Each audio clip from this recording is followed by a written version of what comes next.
Olá, meus caros, mais um momento da pregação. Vamos dar prosseguimento à série de explanações no livro de Eclesiastes. Nessa oportunidade, vamos abordar o capítulo 4 todo, que são 16 versículos. Deixe seu like se porventura não é inscrito no canal, se inscreva.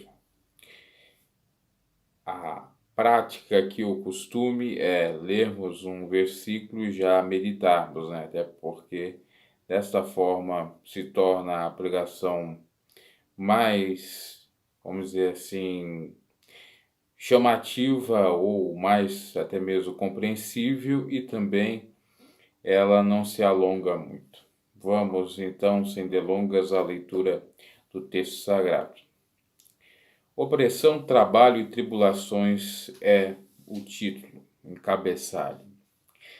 De novo voltei-me e atendi para todas as opressões que se fazem debaixo do sol. Vi as lágrimas dos oprimidos e eles não têm consolador. O povo estava do lado dos seus opressores, mas eles não tinham nenhum consolador. Esse versículo é interessante, que até mesmo dá para ser interpretado de um modo profético. Mas vamos à literalidade desse texto, desse versículo. Salomão viu e atendeu, ou seja, procurou examinar com profundidade, com de fato cuidado, a opressão que era feita debaixo do sol, ou seja, opressão por parte dos líderes, dos patrões da época, dos senhores, em cima dos seus servos, dos servos em cima dos seus conservos, e por aí em diante, de acordo com a ordem hierárquica de cada ramo, de cada profissão, e até mesmo de cargos eclesiásticos, quando de fato não se tinha o temor a Deus. Lembramos que a palavra do Senhor nos diz, isso já no Novo Testamento, Cristo falando, que ele veio para não ser servido, mas para servir.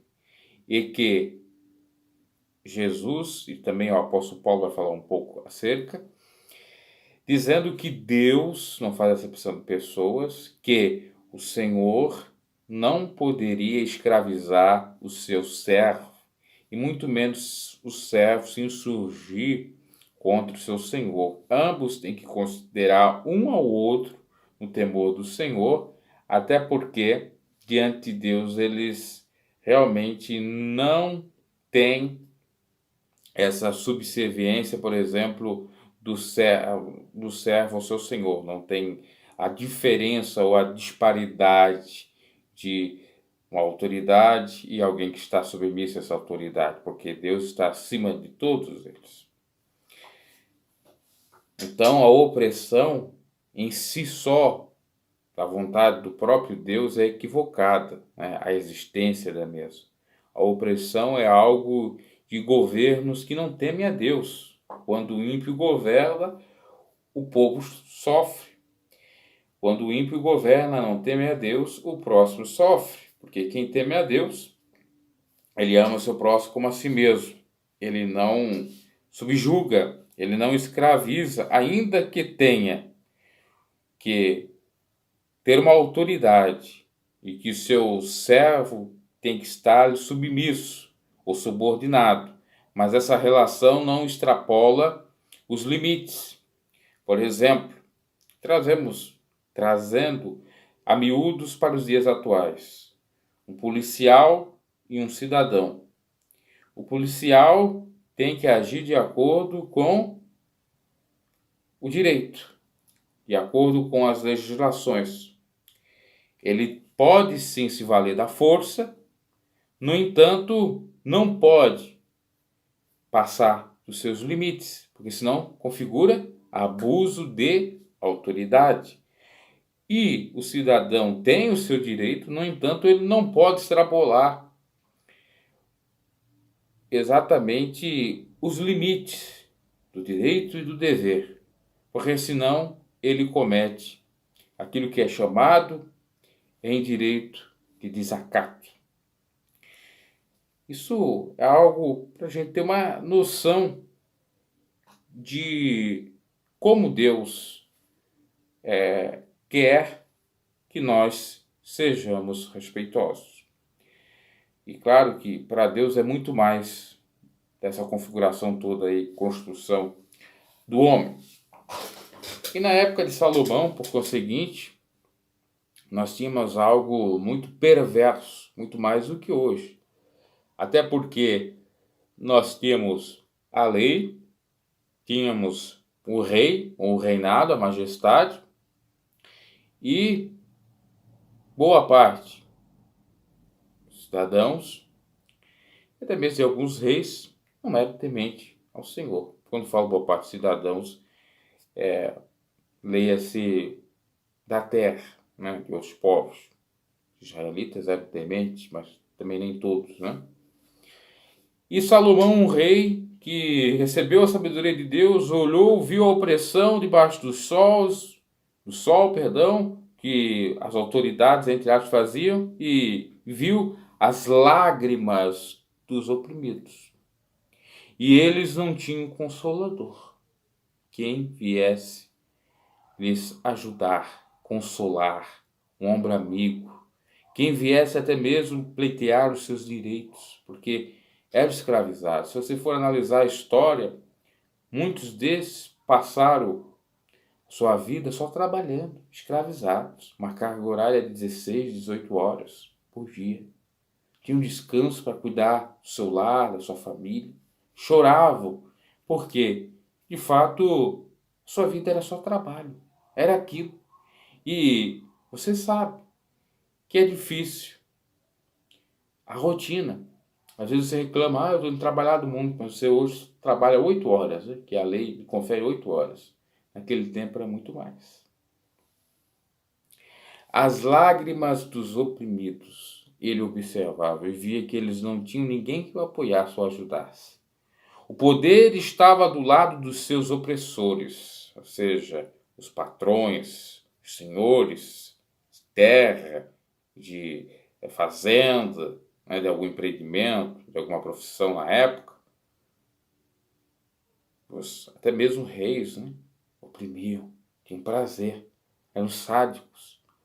Mas eles não tinham nenhum consolador. O poder estava do lado dos opressores, mas eles não tinham nenhum consolador. Pelo que julguei, mais felizes os que já morreram do que os que ainda vivem. É o versículo 2. Então Salomão, diante daqueles fatos, ele pensava, feliz daquele que morre. Como muitos odiernamente falam, né? Morrer é descanso, porque é muito sofrimento. Tem pessoas que se encaixam nesse quadro aí, nesse cenário.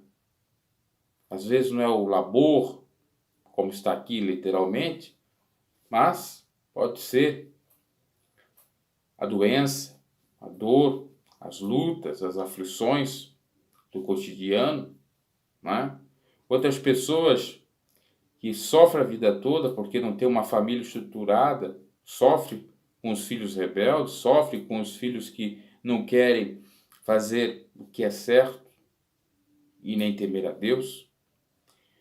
Outros pais, quantos que sofrem com uma doença crônica, com a doença que sempre está com ele, ou até mesmo com um câncer, com doenças que realmente trazem algum sofrimento.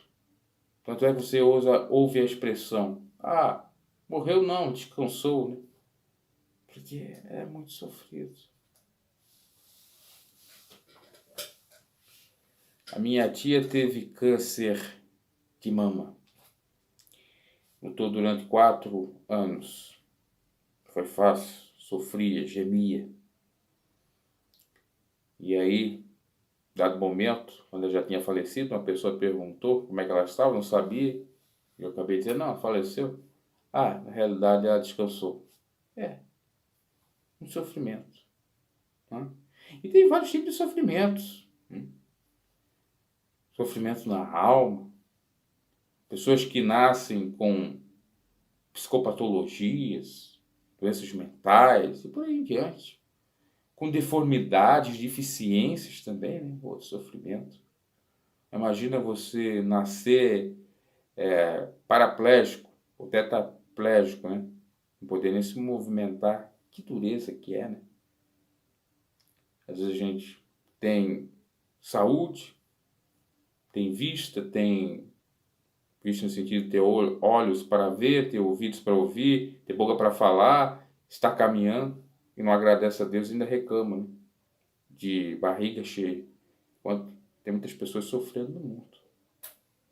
E Salomão foi solidário, foi compreensível, teve compaixão daquele povo, pensou com ele mesmo, razoável é que eles falecessem, porque essa vida não é vida que eles vivem. Pelo que julguei mais felizes os que já morreram do que os que ainda vivem, nesse contexto. E quando eu disse que o versículo 1 era profético, por quê? Deus olhou para a terra e não viu nenhum justo sequer. Todos estavam pecando. Essa é a grande realidade. Salomão até vai dizer isto mais adiante aí no Eclesiastes. E vai cumprir a vinda do Consolador, do Espírito Santo, pois que Jesus, então, falece, ressuscita e ascende à destra de Deus Pai. Na ascensão de Cristo, vem o Paráclito Divino, vem o Espírito Santo para consolar, convencer o homem do erro do pecado e para consolar não nos deixar órfãos. Por isso que hoje, nós cristãos, podemos passar por alguns perrengues parecidos com esse que Davi estava observando as pessoas oprimidas.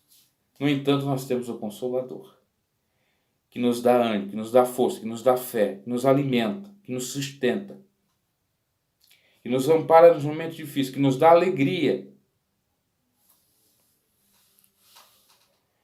Pelo que julguei mais felizes do que já morreram, do que aqueles que vivem. É do julgamento de Salomão. Mas aqueles que têm o Espírito de Deus hoje em dia, pode dizer, né?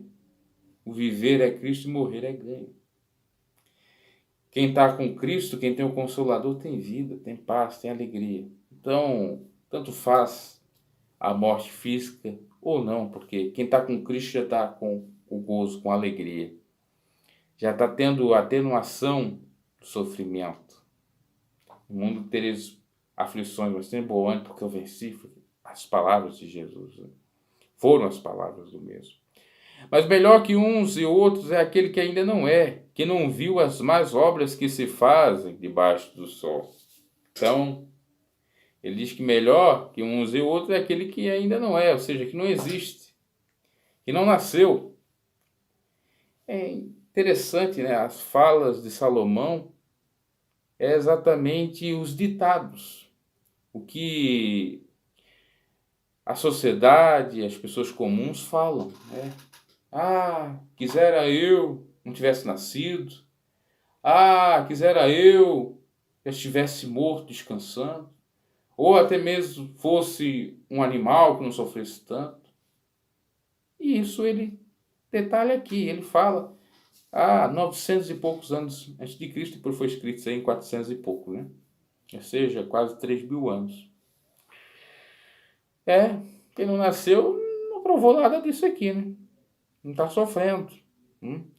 Quantos que falam quando morre uma criança, um bebê, né? Às vezes nasce, fica aí um ano ou alguns meses com vida e falece.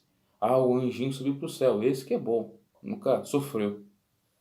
A minha avó dizia que os 2 filhos que ela perdeu, aqueles estavam bem, estavam com Deus. Não viram nada, não sofreram nada. 2 anjinhos. Ela teve 2 filhos, e aí, como naquela época era precária a saúde, né? Não tinha no interior incubadora para que eles pudessem viver, nascer prematuros, acabaram sendo batizados e logo mortos, né? Nasceram com 6 meses e depois de 1, 2 meses acabaram falecendo. Ela sempre falava isso para mim. E é verdade, é algo que Salomão está falando aqui, né? Porque uma criança também melhor dizendo, um bebê de 2 meses, o que ele viu? Não viu nada, inocente. O que você lembra de 2 meses de idade? Nada, né? Você vai lembrar lá quando tiver 2, 3 meses, aliás, 2, 3 anos. Apesar da ciência dizer que podemos lembrar um pouquinho da fase de bebê, pelo menos alguns meses, mas não já bem início, né? 2 meses. Né? Também vi, versículo 4, todo trabalho e toda destreza em obras traz ao homem a inveja do seu próximo. Isso também vai dar de aflição do espírito. Pois é. Sucesso de outrem, eu invejo. Foi assim que Caim matou Abel, né? Invejou o sucesso dele, a obra que ele apresentou ao Senhor, o sacrifício. Enquanto se inveja, o fulano comprou um carro, o fulano tem uma casa, o fulano está tendo sucesso na internet. Né? Eu quero isso, eu quero. Né? Não contento com o que tem. Às vezes tem coisas suficientes para viver bem, mas querem aquilo que o outro tem. São pessoas do tipo Jezabel e Acabe, que queriam, porque queriam a vinha de Nabote. Nabote só tinha aquela vinha, só aquilo de valor, e eles queriam aquilo. Ele morreu, mas não vendeu para eles, não doou. Né? Mas acabou morrendo. Isso é lamentável. Né? Não dá para compreender. Às vezes a pessoa é tão rica, próspera, tem saúde, tem tudo, mas ela coloca os olhos numa coisa que às vezes é de uma pessoa humilde, que trabalhou, que ralou para ter, para destruir. Coisa terrível. Isso é vaidade, isso é coisa vã. Isso é aflição do espírito. Isso é pessoa que não teme a Deus. Um Deus que pode dar tudo para todos que o temem. Você pedir ao Pai, Ele vai dar. Em nome de Jesus, um filho dificilmente recebe de um pai bom quando pede, por exemplo, pão, pedra, como Jesus disse. Ou quando pede peixe, pedra. Ele recebe de um pai bom. Imagina nós diante de Deus, que é o Pai dos pais, que é o Pai por excelência. O tolo cruza os braços e come a sua própria carne. Melhor é um punhado com descanso do que ambas as mãos cheias com trabalho e aflição do espírito. Versículo 5, 6. O tolo cruza os braços, ou seja, não faz nada, né? Fica esperando. E come a sua própria carne, ou seja, se devora, porque de fato não faz nada, não recebe nada, fica se torturando, se autoflagelando, e, contrapartida, outro sábio arregaça as mangas, vai ao trabalho, à labuta, para ter o básico, o essencial, a porção cotidiana, como diz Salomão, para viver. Mas o tolo não, acha que tem que receber tudo de bombejadas e de Deus, né? Deus vai dar tudo para ele, né? Deus dará. E não é bem assim. Às vezes se luta, se busca, e não tem, imagina você ficar de braço cruzado e nem, pelo menos, ter fé em fazer a obra de Deus, né? E pedir a Ele para que haja prosperidade. Agora, por outro lado, também é terrível. A pessoa que tem, né? Terras, bens, fazenda, riqueza, carro, apartamento, mansões e mansões. É o que Salomão diz, né? Melhor é um punhado, ou seja, um pouco, a porção cotidiana, com descanso, do que ambas as mãos cheias, abarrotadas, com trabalho e aflição de espírito. Né? Você está cheio, mas você está cheio de trabalho, né? De esforço, e aflição de espírito, porque você sempre quer mais, você não se contém, você é avarento, né? E você acha que só serve nessa vida para trabalhar. Olha que paralelo e contrassenso, né? Um lado, Salomão via pessoas sendo oprimidas, trabalhando a vida toda para ter o básico. Do outro lado, pessoas trabalhando bastante, escravizadas, mas com bens. E, na realidade, ambos sofrem e, obviamente, que o mais insensato é aquele que ajunta riqueza para si, que é avarento. Porque o outro está trabalhando porque é subjugado aquilo para ter o básico. Sofre, mas é para ter o básico. O outro trabalha sem às vezes precisar trabalhar tanto, né?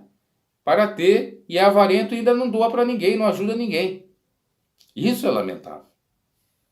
E isso é condenado pela palavra de Deus, porque temos que ter o equilíbrio, a temperança, a moderação, pois isso é um fruto do Espírito. E quem tem o Espírito, quem tem o Consolador de Deus, tem discernimento de que não adianta o esforço demasiado, a teimosia, não adianta você virar um escravo, um workaholic, viciado em trabalho. Inclusive isso é vício, vício é pecado.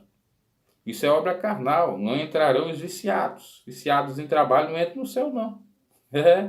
Não entram. Porque é debalde. Lá não terá trabalho. Lá terá descanso, terá paz, terá amor. Amor a Deus e ao próximo a si mesmo, né? Aqui trabalhamos para a vida, para sustentar essa vida, para sustentar esse corpo, para termos o pão, né? E Jesus disse para nós trabalhar o quê? Pela obra dele, e não pelo pão. E lá vai ser assim, pela obra, pelas almas. É claro que não é um trabalho que vai ter lá. Poderá ter algo parecido, mas não é, porque não terá esforço, sofrimento, aflição de espírito. Será algo voluntário, algo altruísta, algo que deve ser feito aqui por cristãos. Não, eu trabalho porque eu gosto de exercer essa função e quero ver o bem do meu próximo. Eu sou vocacionado para essa área específica.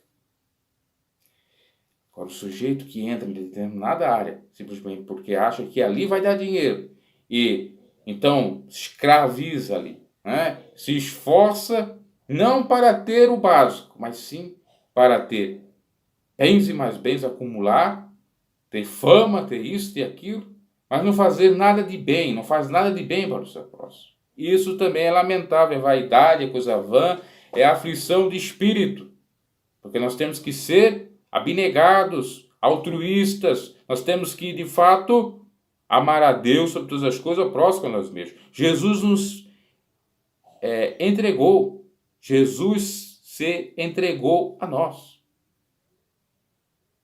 para nos salvar. Se entregou completamente. Ele que é o dono do ouro e da prata.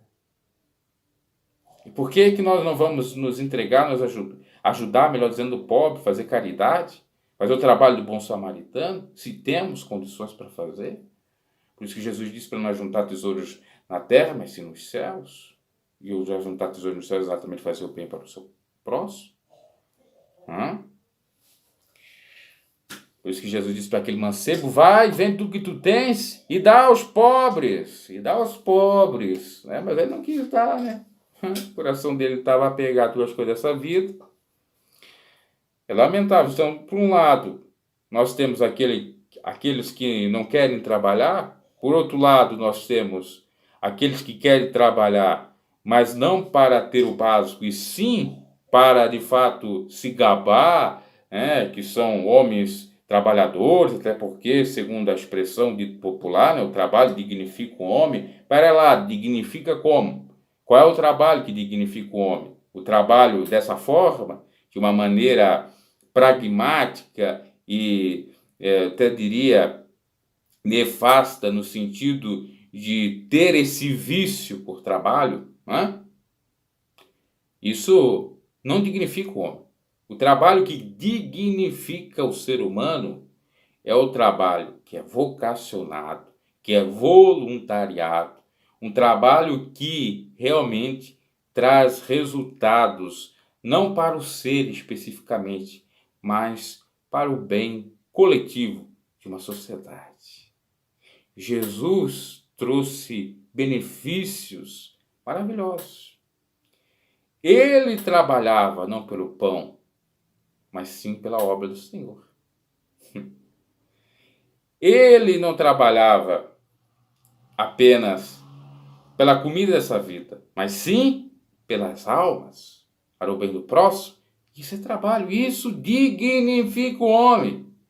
Não é o resultado monetário que dignifica o homem, é sim resultados para o seu próximo, para a sua família, que vai, obviamente, vir para você, mas não quer dizer que é em espécie, em dinheiro, em money.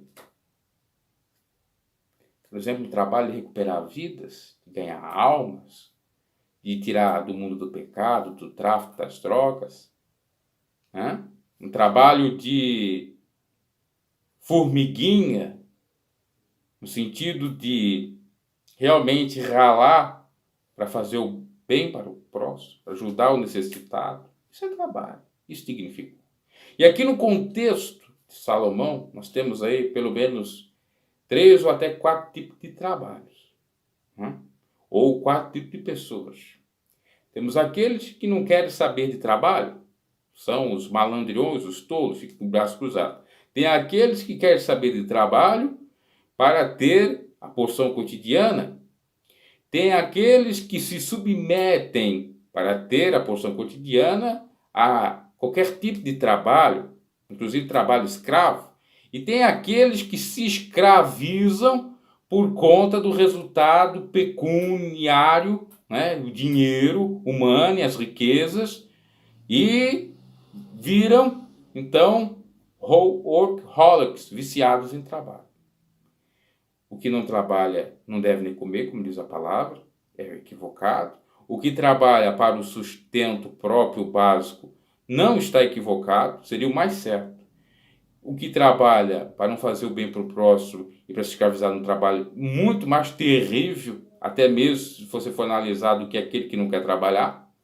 E o que se escraviza, né, se submete, é equivocado. Mas pelo menos ainda está se contentando com aquilo que tem. Né? Era esse o cenário que Salomão vislumbrava. Outra vez me voltei e vi vaidade debaixo do sol. 7, 8.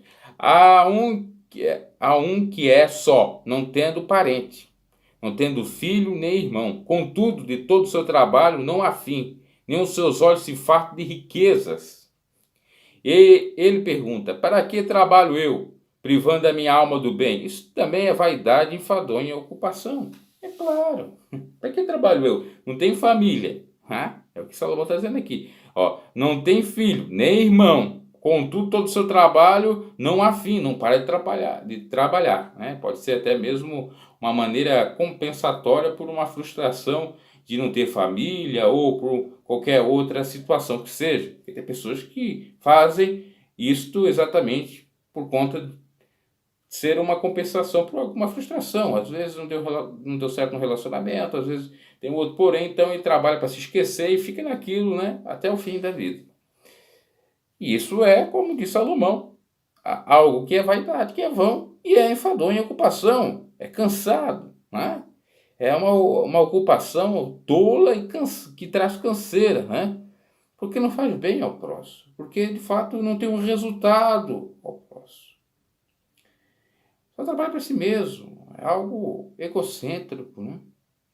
Não tem liberalidade, não tem voluntarismo, porque se for pedir para ele trabalhar de graça, não trabalha, né? Ou fazer um voluntariado. Se for para pedir para ele ajudar, doar para os necessitados, ele não ajuda. Não adianta também. É isso que ele está dizendo aqui. Fartar de riquezas, de bens para deixar para ninguém, porque fica guardando, não usufrui tudo.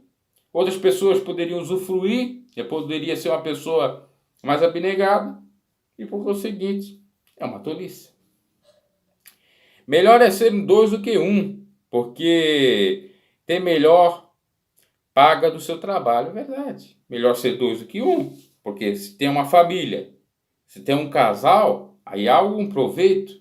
Não, eu vou trabalhar porque eu tenho que sustentar a minha mulher, ou vice-versa, ou a minha família.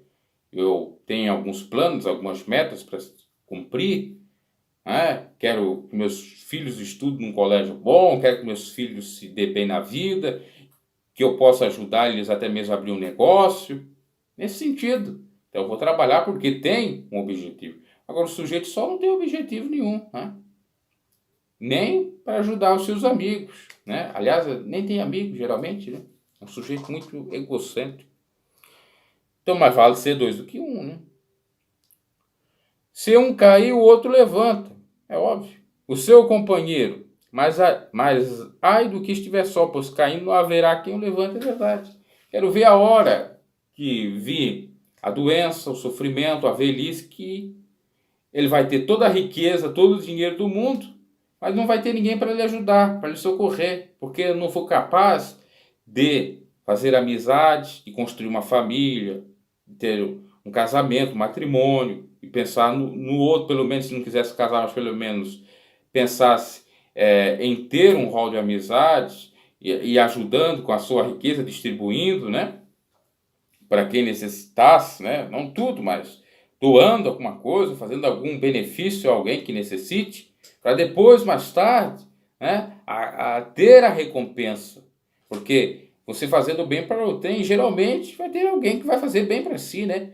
Porque tudo que o homem semear, o homem vai colher. Se o homem planta coisas boas, óbvio que ele vai receber coisas boas. Vai ter aqueles traidores, vai ter aqueles ingratos que você fez o bem e eles não vão lhe retribuir. Mas Deus vai reservar alguém para lhe ajudar na sua velhice, né?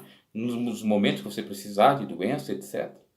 Então, tem que pensar nesse sentido, e é assim que Salomão está falando aqui, refletindo. E até, eu diria, filosofando. 11. Também se dois dormirem juntos, eles se aquentarão, se esquentarão. Mas um só, como se aquentará? Verdade, no frio, no rigoroso inverno, né? Se alguém quiser prevalecer contra um, os dois lhe resistirão. Os dois lhe resistirão. Vai ter alguém para lhe ajudar, para resistir, para vencer. O cordão de 3 dobras não se quebra tão depressa, ou seja, quanto mais dobras tem o cordão, mais se vence. A união, como diz o ditado, faz a força. Sozinho ninguém vence nada. O homem não é uma ilha. Precisa, e aí não é só a ajuda de Deus, precisa da ajuda de alguém daqui da terra sim, porque se fosse só precisar da ajuda de Deus, não existiria mais ninguém, ou não era necessário existir mais ninguém na face da terra. Bom, eu preciso de Deus, para que eu preciso do ser humano? Não, você precisa do ser humano também. Porque o mandamento é amar a Deus sobre todas as coisas, próximo a si mesmo. Hã? Se você não tivesse esse mandamento para amar o seu próximo a si mesmo, então, de fato, você não precisaria dele, né? Mas como tem esse mandamento, é porque você precisa e ele precisa de você, né? Ambos precisam. Então tem que ter essa consciência do Evangelho. Melhor é o jovem pobre e sábio do que o rei velho e insensato. Versículo 13. Que já não se deixa admoestar. Isso é terrível, né? Por conta da arrogância, da ignorância, da intolerância, da transigência. O homem velho e insensato, não quer ser repreendido, não quer ser humilhado, entre aspas. Só ele que sabe tudo. A Bíblia até manda nós amar e cuidar dos anciãos, mas não quer dizer se eles fizerem alguma coisa errada que é para a gente compactuar com o erro deles. Nós temos um exemplo de um sacerdote que estava com quase 100 anos, Eli, e que fazia vista grossa para o pecado dos seus filhos, não estava nem aí.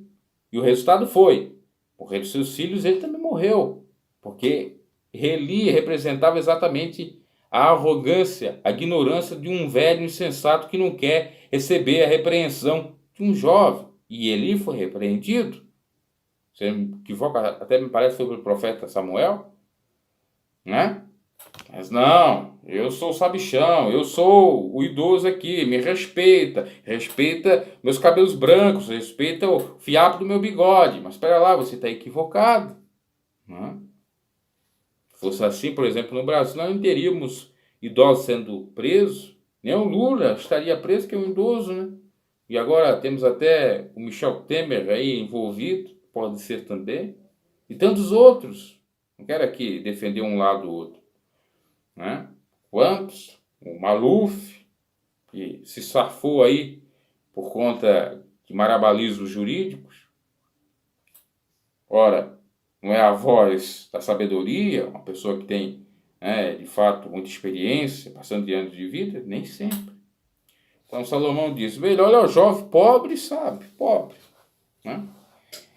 Do que um velho, um rei velho, quer dizer que um rei velho é um rei rico, insensato que já não se deixa libertar. Ele está até possivelmente falando dele próprio, que já estava idoso, e já ele mesmo já não queria saber de repreensão, né? Só ele estava certo, só ele que era o bandão. Eu, como fui criado por meus avós, eu percebia isso muito do meu avô. A sua intransigência, vamos dizer assim. Não, é tudo meu, a casa é minha, eu mando, eu pinto, eu bordo.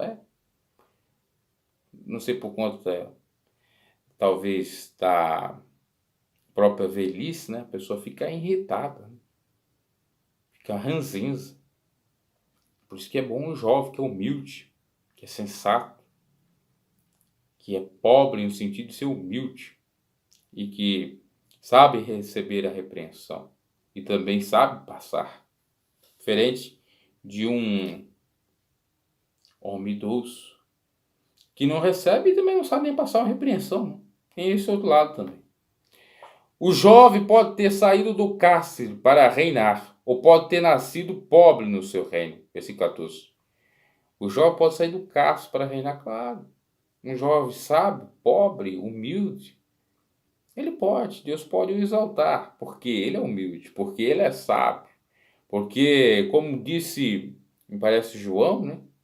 Jovem, vós sois fortes, né? E por conta dessa força divina do próprio Deus já venceu esse mundo. O jovem tem grande poder, né? E Salomão vai dizer em Eclesiastes para lembrar na mocidade do seu Criador. Então é dever. Agora o idoso às vezes não lembra, né? Acha que as suas palavras que valem, que manda por causa da sua experiência e tal. E aí cai do cavalo, sofre. Vi que todos os que viviam andavam debaixo do sol seguiam o jovem, o sucessor do rei, né? Seguiu o jovem, porque o jovem é mais calmo, né? Geralmente o jovem é melhor, né? Quem que não quer numa empresa um jovem, em vez de um idoso transigente que não quer se adaptar, que não quer ampliar seus conhecimentos, que não aceita a opinião de outrem, que acha que a sua geração é certa, o que ele aprendeu é assim, não quer mudar, não quer nada, né? É difícil. Uma empresa, por exemplo, que trabalha com tecnologia, vamos ficar lá na geração X, né? X, o Z, aliás, é Z, né? Já estamos na geração, aliás, é X, já estamos na geração Z, Baby Burning, tem um outro nome aí, ou geração aí nova, com outra nomenclatura, né? Tem aquela dicotomia, e o sujeito não quiser se adaptar, aquele que está lá numa geração mais atrasada, vai ficar atrás, né? Por isso que é importante a juventude, né? Até porque inspira realmente luta, engajamento, inspira soluções, inovações, etc, etc. No entanto, tem um preconceito com o jovem. Ah, muito jovem, né? É inexperiente e tal, mas é para ser. Nós vimos o caso de Davi, né? Davi era jovem, Deus escolheu para ser. Aí o rei, né? Tirando da casa de Jessé, sendo ele o menor da casa, né? O maior eram os outros irmãos dele. Todo o povo que ele dominava era sem conta, mas os que lhe sucederam não se agradaram do seu sucessor, perdão. Isso também é vaidade e aflição do espírito. Todo o povo que ele dominava, isso possivelmente os jovens, eram sem conta, mas os que lhe sucederam o jovem, não se agradaram do seu sucessor. Isso também é vaidade e aflição do espírito. Talvez ele estava falando da questão do seu pai e ele, né, que não se agradava muito, ou até mesmo do seu filho, que depois foi assumir, que também não agradou muito. Enfim, fato é que povo gosta sim de pessoas que são mais delicadas, mais honestas, mais, não seria tanto honestas, mas sim mais brandas, né? Mais simpáticas, respeitosas e tal, do que uma pessoa que tem aquela transparência eloquente, pessoa sábia e tal, mas não é bem assim, né? É transigente, né? No respeito e tal.